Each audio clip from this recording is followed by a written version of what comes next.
পৃথিবীর সবথেকে দীর্ঘকায় ক্রিকেটার এখন বাংলাদেশে। বিপিএলে মাঠ কাঁপাবেন সিলেটের হয়ে।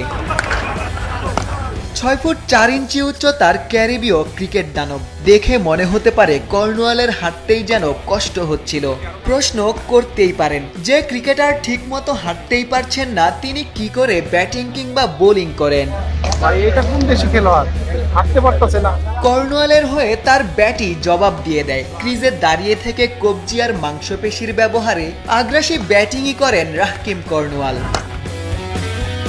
ক্যারিবীয় অলরাউন্ডারের সাথে জুটি বেঁধে ব্যাটিং করছিলেন বাংলাদেশি এক ব্যাটার। শারীরিক গঠনের সাথে ব্যাটিং অ্যাপ্রোচেও যার দৃশ্যমান পার্থক্য। ম্যাচেও রাহকিম সিলেটের হয়ে পার্থক্য গড়তে পারেন। ব্যাট কিংবা বল হাতে দলের জয়ে অবদান রাখতে পারেন।